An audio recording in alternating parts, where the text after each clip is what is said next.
My name is Flora Mitchell. I'm 31. For my parents' 40th anniversary, I flew 3,000 miles with a gift wrapped in gold paper. Before I could even sit down, Mom looked at me and said, "We didn't invite you. Your sister planned this." Then Dad pushed my gift off the table and said, "We don't want anything from the daughter who abandoned us." I picked it up, and I left. When they found out what was inside, what it cost me, what it meant, and who actually paid for the roof over their heads, they drove 14 hours straight to my front door. Before I take you back to the beginning, if you end up liking this story, please take a moment to like and subscribe, but only if it genuinely stays with you. And tell me in the comments, where are you watching from, and what time is it there? Now, let me take you back 5 years, to the day I found out my parents were about to lose their house. I grew up in Hardin, Ohio. Population 4,000, give or take a few who wandered off and never came back. My father, Gerald Mitchell, fixed pipes for a living. My mother, Judith, worked part-time at the grocery store on Route 31. And my older sister, Vivian, 4 years ahead of me in everything, was the sun the whole house orbited around. I don't say that with bitterness. I say it because it's true. Vivian was loud where I was quiet. She told stories at dinner while I cleared the plates. As she brought home report cards with a speech attached, I brought home the same grades and left them on the counter. Dad would hold up Vivian's and say, "That's my girl." Mine stayed on the counter until Mom filed them away. There was this thing Dad used to say at family barbecues. He'd point his beer at Vivian, then at me, and go, "Vivian got the brains, Flora's Flora." Everyone laughed. I laughed too. I was 8 the first time I heard it. I was 18 the last time. And the joke never changed. Neither did the audience. I went to nursing school, graduated, got a job offer in Denver, Colorado, and packed everything I owned into 2 suitcases and a cardboard box. The morning I left, Dad was fixing a pipe under the kitchen sink. I stood in the doorway and said, "Bye, Dad." He didn't come out from under the sink, just said, "Good, one less mouth." That was June 15th, my birthday. I didn't leave because I stopped loving them. And I left because staying meant disappearing. And I was already halfway gone. For the first year in Denver, I called home every Sunday, 7 p.m., without fail. Mom picked up sometimes. Dad never did. By the second year, the calls went to voicemail more than they didn't. I texted Vivian about it. "They're busy," she wrote back. "Don't take it personally." Then a week later, "You know how Dad is. He thinks you abandoned us." I sent birthday gifts, Christmas packages, and a hand-knit scarf I spent 3 weekends making for Mom. I never heard a word about any of them. When I asked Vivian, she sighed and said, "I think they threw it away without opening it, Flora. I'm sorry." That sentence sat in my chest like a stone. Then one Thanksgiving, Aunt Martha, Mom's younger sister, called me. We were talking about nothing in particular when she said, "By the way, your mom just loves that scarf you sent, wears it every Sunday to church." I went quiet. "Flora? You there?" "Martha?" "Vivian told me they threw it away." Long pause. Then Martha said very carefully, "That's not what happened." I didn't push her, not that day. But something shifted inside me. A crack in the story I'd been told, just wide enough to see light through. I started paying closer attention to the things Vivian said versus the things that were actually true, and the gap between them kept getting wider. I didn't have proof of anything yet, just a feeling. It's the kind you get when someone's been rearranging the furniture in your life and telling you it was always that way. "Flora, they just don't think about you that much," Vivian had said once. "I'm sorry." She said, "I'm sorry" a lot. It never sounded like she meant it. The call came on a Tuesday, March, 5 years ago. I was 26, pulling a double shift in the ICU, when my phone buzzed with Aunt Martha's name. Her voice was tight. "Honey, I need to tell you something. Your parents are 3 months behind on the mortgage. The bank sent a final notice." I leaned against the hallway wall. "How bad is it?" "Bad enough that they could lose the house by summer." "Does Vivian know?" "Vivian told them she'd handle it." Pause. "But I haven't seen any payments go through, and your father won't talk about it. You know how he is." That night, I sat in my apartment and stared at the wall for an hour. Then I called the bank, First National in Hardin. I asked to speak to whoever managed residential mortgages. They transferred me to a man named Dave Keller, branch manager. Calm voice, patient. I explained who I was, asked about the account status. He confirmed. 3 months overdue, foreclosure process starting. Then he said something that stopped me cold. Actually, someone else called last week claiming to be a family member, said they'd take care of it. He paused. But they never followed up with any payment. I knew exactly who that was. Vivian had called, made the promise, and never sent a dime. That was the first time I realized my sister wasn't just careless. She was calculating. I told Dave I wanted to set up automatic payments from my account, monthly, anonymous. Don't tell anyone the payments are coming from me, I said. Not my parents, not my sister, no one. He agreed, and I called Martha and said 5 words. Don't tell anyone, especially Vivian. $2,300 a month. That's what invisible love looks like. I was making decent money as a charge nurse at a hospital in Denver. Decent, not rich. After rent, groceries, student loans, and the new mortgage payment, I had about $200 left each month for everything else. So I made choices. No vacations, no dinners out. I bought clothes from Goodwill and furniture from estate sales. When my car needed new tires, I picked the cheapest ones and drove slow in the rain. Tommy Reed, my boyfriend, a carpenter with steady hands and a quiet way of seeing things, figured out what I was doing within 3 months. I didn't tell him. He just noticed I stopped buying coffee on the way to work, and then he noticed the spreadsheet on my laptop, and then he sat down on the bed and said, "It's the house, isn't it?" I nodded. He didn't say I was crazy. He didn't say I should stop. He said, "Okay, I'll fix the porch railing myself so we don't have to hire anyone." That was Tommy. No speeches, just lumber and a level. For 5 years, I worked extra shifts. I picked up holidays, weekends, overnights. I didn't complain. Every month, $2,300 left my account and landed in my parents' mortgage. And every month, the balance got a little smaller. My parents never called. Not once. Not on my birthday, not on Christmas, not when I got promoted to charge nurse. But the mortgage stayed current. And the foreclosure notices stopped, and the house on Maple Drive stayed standing. I never asked for a thank you, but I didn't know someone else was already getting thanked for what I was doing. Aunt Martha was my only window into what happened back in Hardin. She'd call me every few weeks, careful not to say too much, careful not to say too little. But one evening, about 2 years in, her voice sounded different, harder. "I need to tell you something," she said, "and you're not going to like it." Vivian had told my parents she was the one paying the mortgage. Not helping, not contributing, paying, the whole thing. According to Martha, Dad stood up at Thanksgiving dinner, the table full of cousins, uncles, neighbors, and raised his glass. "To Vivian," he said, "the only one who actually cares about this family." Everyone clapped. Mom cried. Vivian smiled and said, "It's nothing, Dad. You'd do the same for me." It wasn't nothing. It was $2,300 a month that came from my checking account in Denver, every penny of it mine, and my sister was sitting in my parents' dining room, soaking up the credit like sunlight, but it got worse. Martha told me that Vivian used this new status, this borrowed hero badge, to convince Dad to put her name on their bank accounts, to let her manage the family finances. She even got added to the insurance paperwork, all with Dad's grateful blessing. She's positioning herself," Martha said flatly, "and your parents are handing her the keys."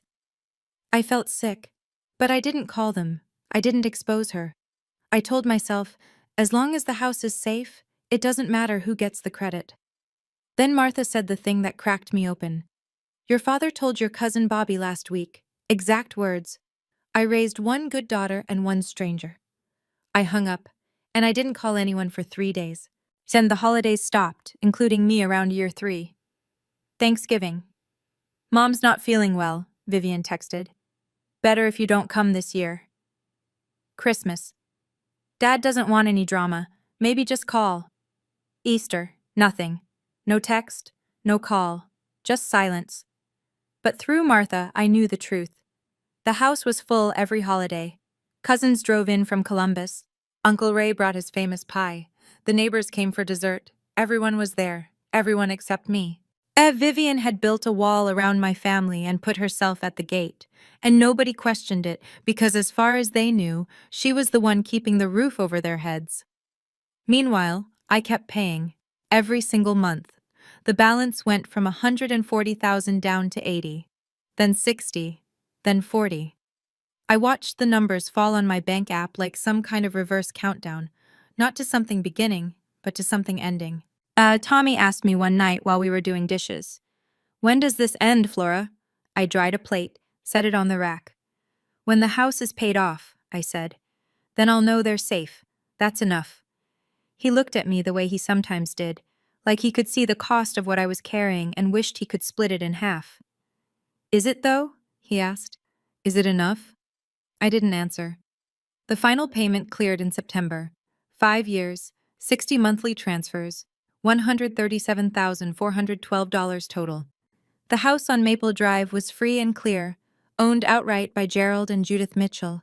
And 2 weeks later, I got the one thing I never expected, an invitation, sort of.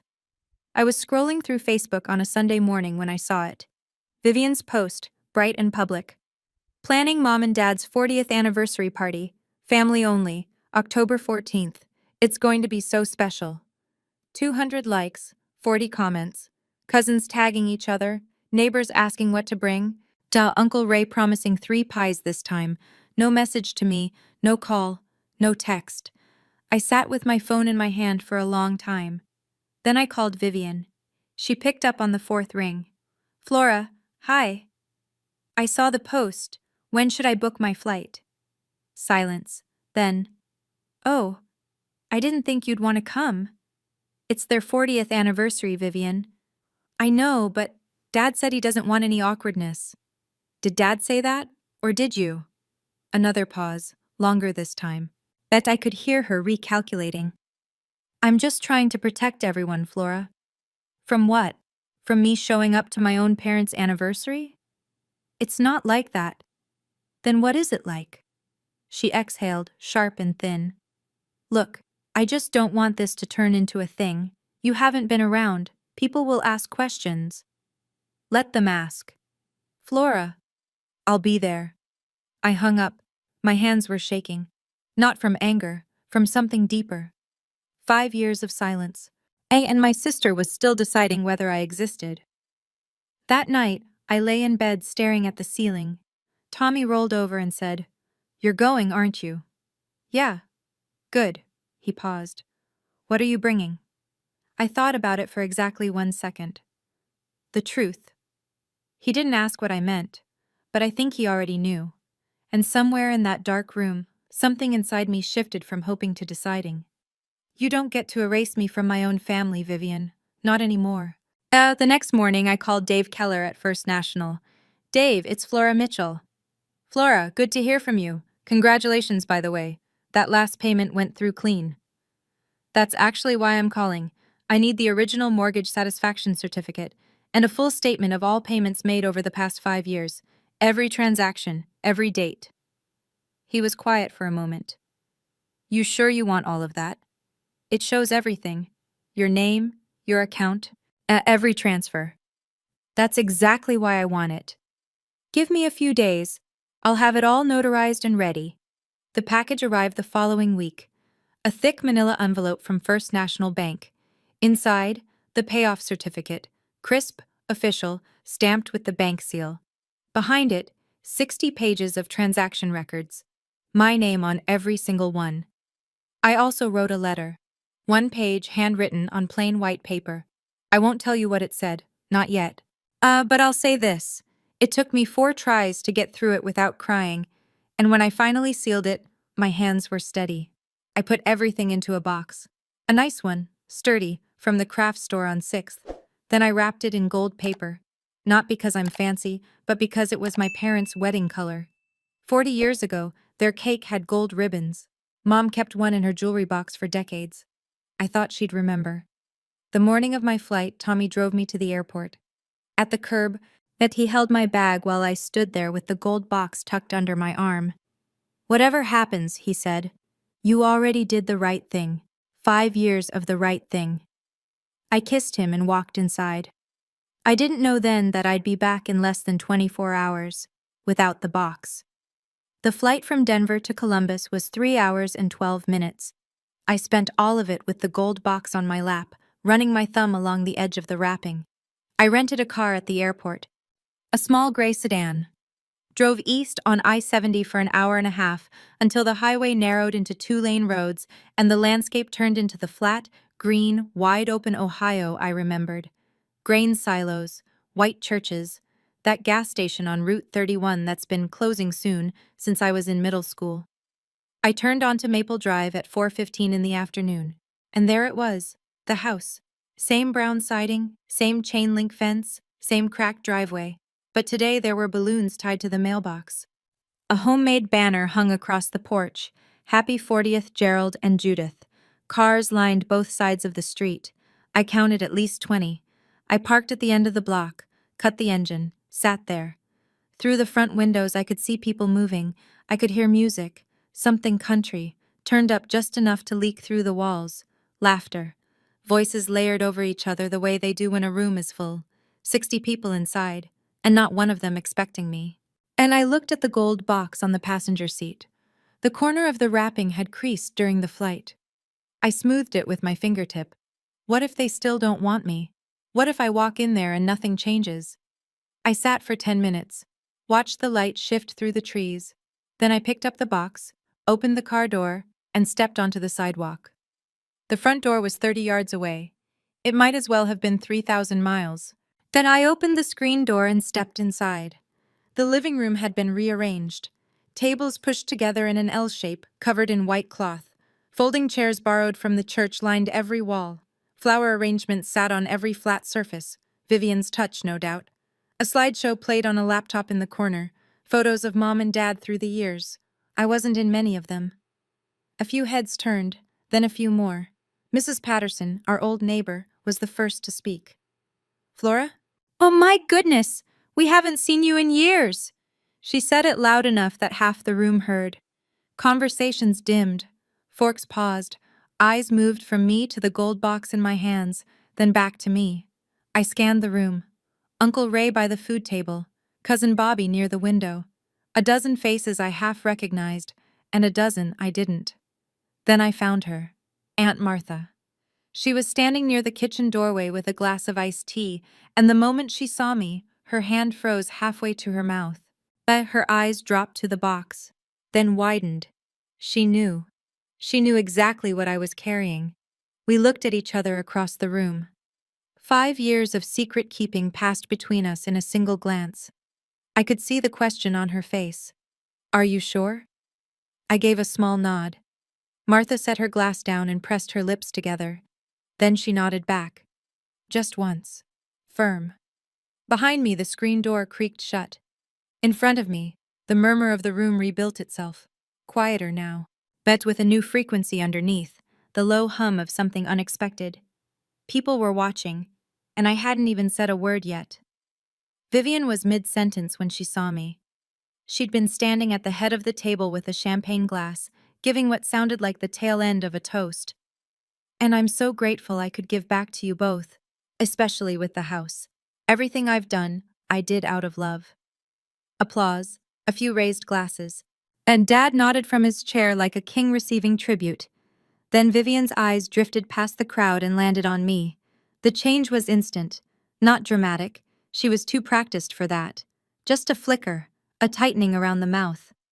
Then the smile came back, wider, warmer, like she'd rehearsed it in a mirror. She set down her glass and walked toward me, every step measured. When she got close, she leaned in, not a hug, just close enough to whisper, "What are you doing here?" I told you Dad doesn't want you here." "I came to give Mom and Dad their gift," I said. My voice was even. My hands were not. Vivian glanced at the gold box. "What is that?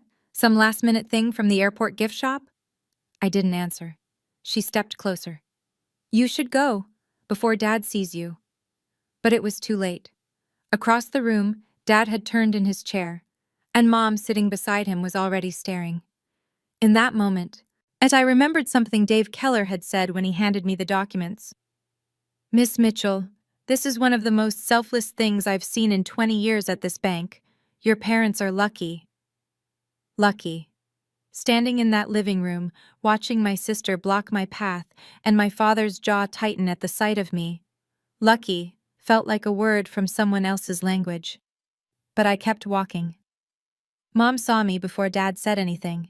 She was sitting to his left in a padded folding chair, her hands resting on a paper napkin she'd folded into a tiny square. When our eyes met, something moved across her face. Surprise, maybe relief, maybe guilt. I couldn't tell. It was there for half a second, then gone. The room was getting quieter. People were watching now, the way people watch when they can feel something coming but don't know what. Flora. Mom's voice was small. We didn't invite you. Your sister planned this. 60 people heard it. And I know because I could feel every single pair of eyes land on me at once. The silence wasn't empty. It was thick. It pressed against my skin. I know, I said. I came anyway. I have something for you and Dad. Mom looked at Dad. Dad looked at me. I don't know what I expected to see on his face. Surprise, maybe. Curiosity. Something human. What I got was stone. His mouth set in a flat line, his eyes narrow, and his arms folded across the front of his pressed Sunday shirt, like a gate swinging shut. He didn't say anything yet, but his body said everything. Behind me, I could feel Vivian moving closer. Beside me, the quiet hum of 60 people deciding whether to look away or lean in. Aunt Martha hadn't moved from her spot near the kitchen, but I could feel her watching me like a lighthouse watches a boat in bad water. I took another step forward, toward the table, toward my parents. But the gold box felt heavier than it had in the car. I didn't come to cause trouble, I said. I came because it's your 40th anniversary, and I'm your daughter. Dad's eyes dropped to the box, and his jaw tightened. I set the box on the table, right between the flower arrangement and the anniversary cake with its gold frosting letters. The wrapping caught the overhead light and flashed, just for a second, like something precious. Dad stared at it. His jaw worked side to side, the way it always did when he was building toward something. Then he reached out and pushed it, not gently, not a nudge, a flat-palmed shove that sent the box sliding across the tablecloth and off the edge. It hit the floor with a dull thud. One corner of the gold paper tore open. The room gasped, not loudly, more like 60 people inhaling at the same time. We don't want any cheap thing from you. Dad's voice was loud enough for the back row, for the cousins by the window, kick for the neighbors near the door. He wanted everyone to hear. You show up when you feel like it, disappear for years, and you think a box fixes everything? I didn't move. He pointed at Vivian. Your sister's been here. Vivian paid for this house. She planned this party. She showed up. Where were you? Vivian stood behind him, arms crossed, chin lifted. She didn't speak. She didn't have to. Her face said it all, that careful, well-practiced look of someone who'd already won and was just watching the other side realize it. A few guests shifted in their seats. Mrs. Patterson looked at her lap. Uncle Ray set down his fork. Cousin Bobby took a step backward, like the air near the table had turned sour. I looked at my father. My eyes were burning, my throat was tight, but my voice, when it came, was steady. And I knew exactly what I was going to do. I bent down and picked up the box. The torn corner of the gold paper hung loose. I smoothed it back into place with my thumb, carefully, the way you'd fix a child's bandage. I took my time. The whole room watched. Then I straightened up, looked at my father, looked at my mother, looked at Vivian. I didn't come here to beg, I said. I came to give you something I spent 5 years working for, but I won't stand here and be humiliated for loving you. Nobody moved. I turned around, walked past the folding chairs, past the slideshow still cycling through old photos, past Uncle Ray with his hands on his knees and Mrs. Patterson pressing a napkin to her mouth. 60 people, and not one of them said a word. Not one of them stood up. The only sound was my shoes on the hardwood and the low country song still playing from the speaker in the corner like it hadn't gotten the memo. Aunt Martha was standing near the front door, When I reached her, she caught my arm. Not hard, just enough to stop me. As she looked at the box, then at me. Her eyes were full and fierce. "Leave it with me," she whispered. "Trust me." I hesitated. Everything in me wanted to take it home, shove it in a closet, and never think about Hardin, Ohio again. But Martha's hand was steady, and her eyes said what her mouth didn't. "I've been quiet long enough."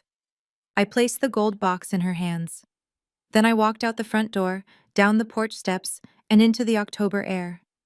I didn't look back. But I heard it. My mother saying my name. Just once. Very softly. And then nothing. Driving away from that street, I kept asking myself, why did I keep hoping? 5 years I'd paid their mortgage, and what did I get? A box shoved off a table and a door closed behind me. Have you ever given everything to someone who didn't even notice? Who looked right past your sacrifice and thanked someone else for it? What would you have done? Would you have left the box or taken it with you? Tell me in the comments. I really want to know. I was already on the highway when it started.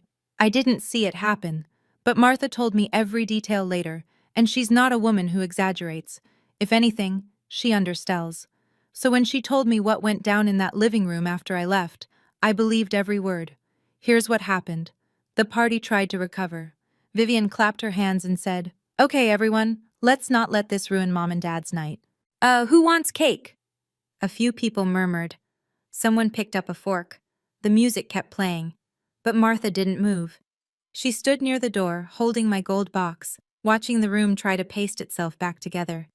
She told me later she felt like she was holding a grenade with the pin already out. 5 years of someone else's lie, sitting right there in her hands. She walked to the center of the room. "Before anyone touches that cake," she said loud and clear, "there's something you all need to see." Gerald's head snapped up. "Martha, stay out of this." "No." Martha set the box on the table, the same table Dad had pushed it off of 2 minutes ago. "I've stayed out of it for 5 years. That ends tonight." Vivian moved fast. "Aunt Martha, this isn't the time." "Oh, this is exactly the time, Vivian." The room went absolutely still. Not quiet. Still. Like the air itself had stopped moving. Martha opened the box. Inside, in the manila envelope from First National Bank. The letter, sealed in its white envelope. Everything Flora had carried 3,000 miles to give her parents. Martha pulled out the envelope first, held it up so everyone could see the bank's return address. Then she opened it. Martha unfolded the certificate and held it at arm's length. Her reading glasses were already on. She'd put them on while walking to the table, like she'd been planning this for years. Maybe she had. She read it out loud, every word. "Mortgage satisfaction for 1427 Maple Drive, Hardin, Ohio, paid in full as of September 14th. Payoff completed by..." She paused, looked at Gerald, then at the room. "Flora Rose Mitchell. Total paid, $137,412. Silence. Not the awkward silence of before. This was something else. This was 60 people understanding all at once that the ground beneath them had shifted. Martha reached back into the envelope and pulled out a stack of papers. 60 pages, bank statements, transaction records. She held them up and fanned through them slowly. 5 years of payments, she said. $2,300 every month, from Flora's account in Denver. Her name, her money, every single line. Someone in the back row whispered, "Oh my God." I'm told Mrs. Patterson covered her mouth with both hands. Uncle Ray pushed his chair back from the table. Yet Cousin Bobby just stood there staring at Vivian. Gerald didn't move. His hand, the same hand that had shoved the box off the table, was gripping the edge of his chair, shaking. Mom pressed both palms flat against her face. Her shoulders started to move before any sound came out. Then the sound came, and it was the kind of crying that doesn't care who hears it. Martha lowered the papers. She looked directly at Gerald. "This is what was inside that cheap thing you just threw on the floor. The 5 years, $137,000, from the daughter you said didn't care." Nobody breathed. Gerald turned to Vivian. His face was something I wish I could have seen. Martha described it as a man watching his own house catch fire, every line, every crease, rearranging itself around a new understanding. You told me you were paying the mortgage. His voice was flat, dangerously flat. Vivian's face had gone white. Not pink, not flushed, white. It's like someone had pulled a plug somewhere behind her eyes. I helped, she said. I contributed. Martha didn't flinch. Really? Because Dave Keller at First National confirmed that every payment, every single one, came from one account. Flora's. Not a dollar from you, Vivian. She paused. Not one. That's not. I meant I helped in other ways. A voice from the back. Aunt Donna, Gerald's sister, 70 years old and sharp as a kitchen knife. In what way? Exactly? Vivian opened her mouth, closed it, opened it again. Nothing came out. The room turned. You could feel it, like a tide reversing. The people who'd been nodding along to Vivian's toast 10 minutes ago were now staring at her, the way you stare at someone you've just realized you don't know at all. Uncle Ray shook his head slowly. Mrs. Patterson wouldn't even look in Vivian's direction. Cousin Bobby crossed his arms and leaned against the windowsill, his jaw tight. As Vivian took a step backward, then another. No one moved toward her. No one defended her. The silence around her was total. Gerald was still gripping the chair, but he wasn't looking at Vivian anymore. He was looking at the front door. The door Flora had walked through. The door he hadn't stopped her from reaching. The bank statement doesn't twist, Vivian. That was Martha. Quiet now, almost gentle. Almost. Martha reached into the box one more time. There's one more thing, she said. At the white envelope, my handwriting on the front, Mom and Dad. Martha looked at Gerald. Do you want to read this yourself, or do you want me to? Gerald didn't answer. His hands were shaking too badly to hold paper. Mom was still crying. The quiet kind now, the kind that comes after the loud kind runs out of air. Martha opened the letter. She read it slowly. Not all of it. She told me later she couldn't get through the whole thing without her voice breaking. So she gave them the parts that mattered most. Mom and Dad, I know you think I left because I didn't care, but I left so I could take care of you from where I was strong enough to. This house is yours. It always was. I just made sure nobody could take it away. Martha paused, steadied herself. I love you. I always have, even when you didn't see me. She folded the letter and set it on the table in front of Gerald. The room was wrecked. There's no other word for it. The older women were wiping their eyes with napkins. Uncle Ray had his head bowed. Two of the neighbors quietly headed for the door, not out of disrespect, but because they knew this wasn't their moment anymore. Mom reached across the table and pressed her fingers against the letter like she was touching Flora's face. Gerald sat there with his elbows on his knees and his head in his hands. 64 years old, and the man looked like he'd aged a decade in 5 minutes. Vivian was gone. At some time during the letter, she'd taken her purse and slipped out the back door without a word. Nobody noticed. Gerald pulled out his phone before Martha even finished putting the letter down. He dialed my number. I was merging onto I-70 West, the gold evening light cutting through the windshield, and I saw his name flash on the screen. I stared at it until it went to voicemail. He called again. Voicemail. Mom took the phone from him, dialed me herself. I watched her name appear. Judith Mitchell. I hadn't seen that on my screen in 3 years. Voicemail. Back in the living room, Martha told me this part. Gerald set the phone on the table and just stared at it, like he was waiting for it to ring itself, like technology might fix what he'd broken with his own hands. Martha said, She's probably on her way to the airport. She flew 3,000 miles for you, Gerald, and you didn't even let her sit down. He didn't respond. The guests began to leave. One by one, and then in groups, they gathered their coats and plates and murmured things like, beautiful party, that no one believed. The cake sat untouched. The banner still hung across the porch. Happy 40th. Old Mr. Holloway, the neighbor who'd lived across the street since before I was born, stopped at the door on his way out. He put his hand on Gerald's shoulder. You know, Gerald, he said, I always thought Flora was the quiet one. Turns out quiet doesn't mean gone. Gerald didn't look up. After everyone left, it was just Gerald and Judith at the table.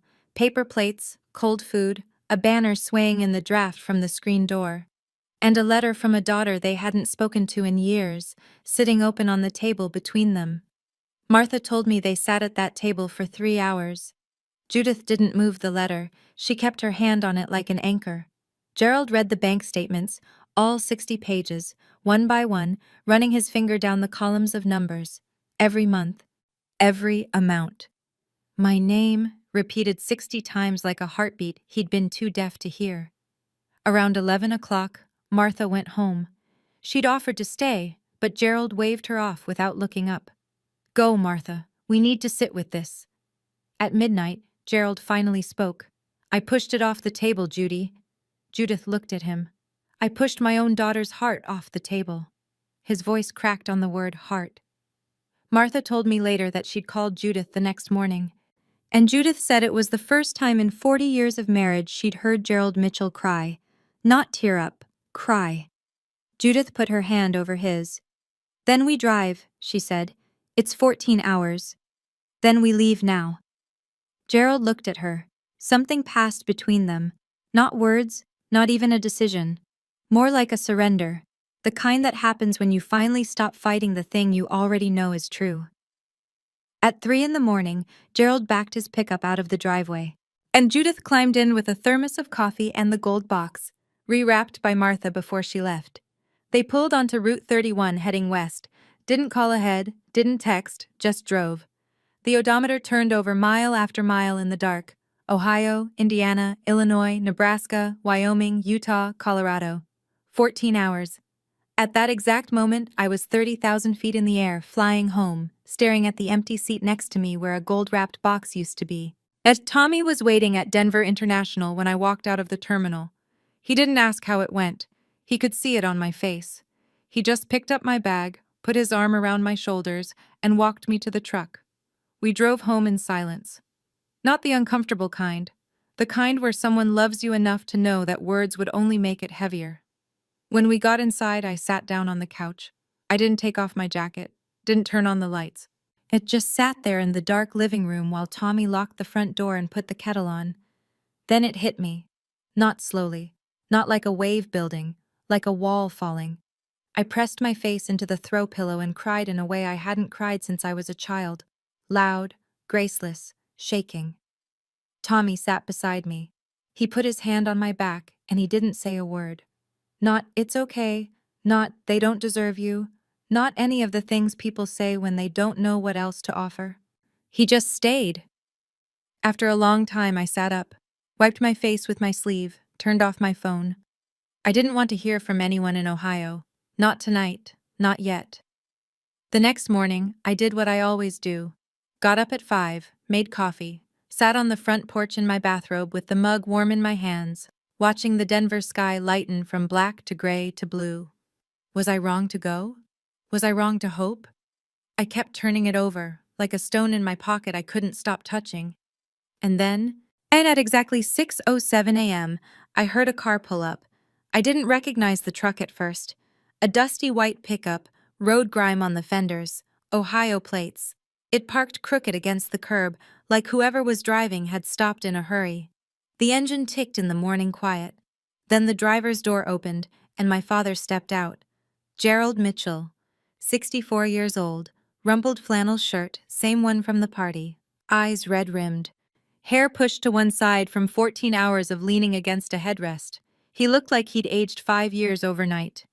Mom came around from the passenger side. She was holding the gold box, rewrapped, the torn corner patched with fresh tape. She clutched it against her chest like it might fly away.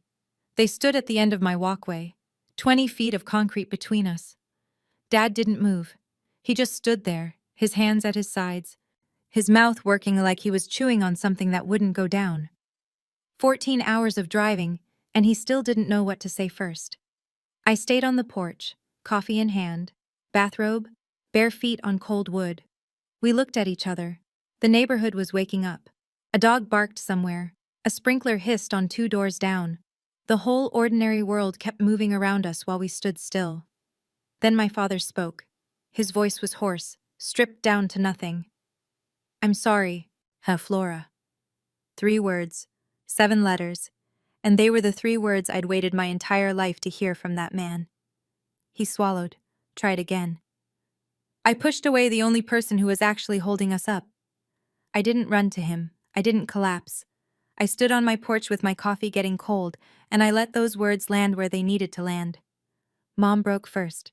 She came up the walkway with the box still pressed against her, tears already falling, and stopped at the bottom of the porch steps.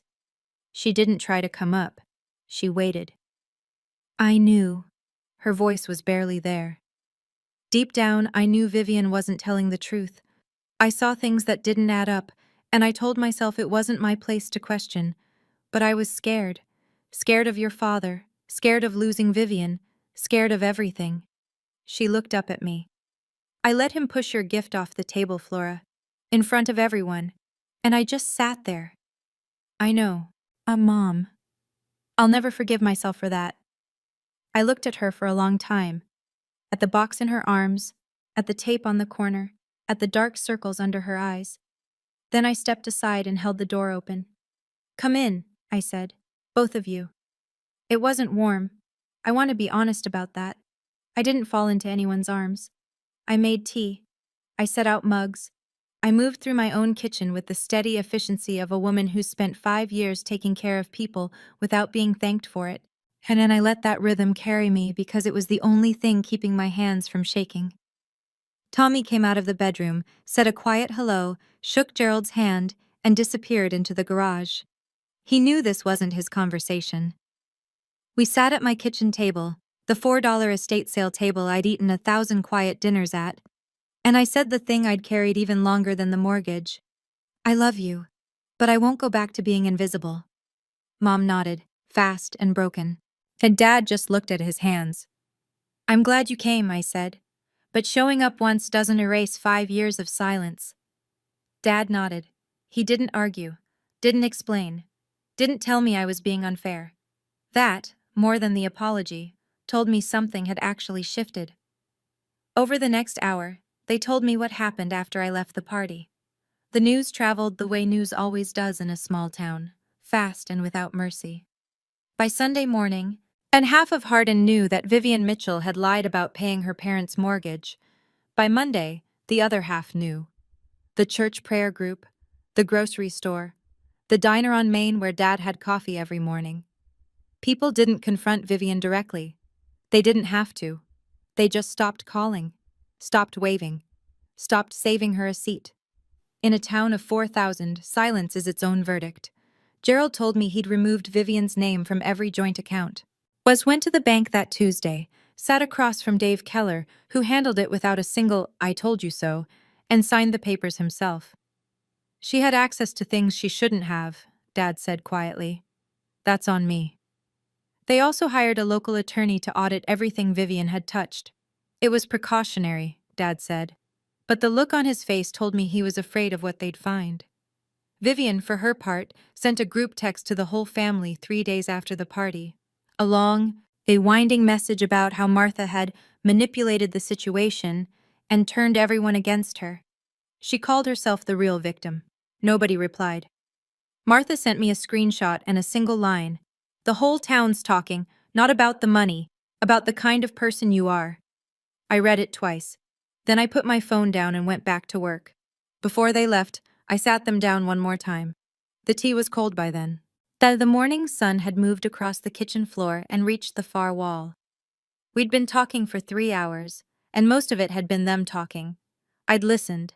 Now it was my turn.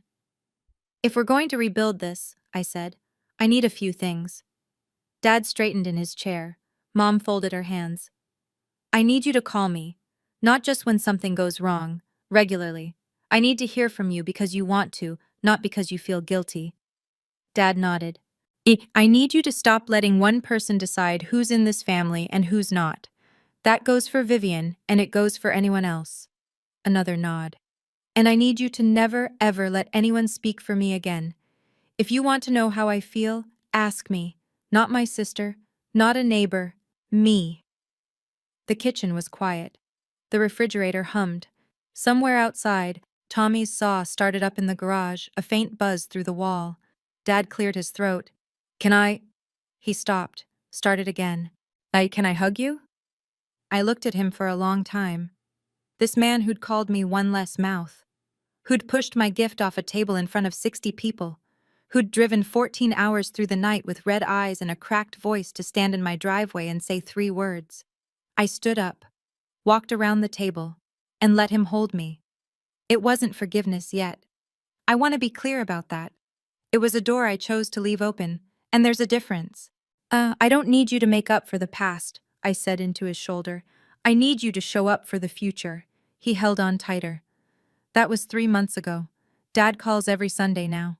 7 p.m., without fail. Sometimes we talk for an hour. Sometimes it's 10 minutes about the weather and what Tommy's building in the garage. But he calls, every week. He hasn't missed one. Mom sends handwritten cards. And not long letters, just little notes on the floral stationery she's used since I was a kid. Thinking of you. Saw a cardinal today and remembered you loved them. Small things, real things. They flew to Denver for Christmas. First time either of them had been on a plane in 20 years. Dad white-knuckled the armrests the whole flight. Mom brought homemade cookies packed in 3 layers of bubble wrap. We ate dinner at my $4 estate sale table, and nobody mentioned the empty chair where Vivian might have sat. Vivian. People ask about her. I didn't cut her off. That's not what this is. I just stopped chasing. If she wants to be in my life, she knows where to find me. But she doesn't get to rewrite the story anymore. I went back to work at the hospital the Monday after everything happened. Clocked in, checked vitals, changed IVs. The world doesn't pause because your family finally sees you. It just keeps going, and you go with it. That Tommy asked me one evening while we were washing dishes. Same spot, same question, different weight behind it. So was it worth it? All 5 years? I set a plate on the rack. Same rack, same plate, same life, but different. Every single month. I'm not telling you to pay off someone's mortgage to earn their love. That's not the lesson. The lesson is simpler. Don't let anyone convince you that your kindness makes you weak. And don't ever let anyone else narrate your story. And I didn't win my parents back with money. I won them back by refusing to disappear. When I tell this story, I still wonder, should I have told the truth sooner? If I'd called my parents 5 years ago and said, "It's me, I'm the one paying your mortgage," maybe none of this would have happened. Maybe Dad would have believed me. Or maybe Vivian would have found a way to twist that too. What do you think? Should I have told my parents from the start? Or was keeping it quiet the right call? I've gone back and forth on this 100 times and I still don't have a clean answer. Let me know in the comments. I'd honestly love to hear what you'd have done differently. That's my story. Whether you've been the Flora in your family, or you know someone who has, I hope it reminds you that being quiet doesn't mean being weak. Sometimes the people who make the least noise carry the most weight. If this story meant something to you, please hit like and subscribe. And if you want another story about someone who refused to be underestimated, check the link in the description. I picked it just for you. Thank you for staying with me all the way through. I'll see you in the next one.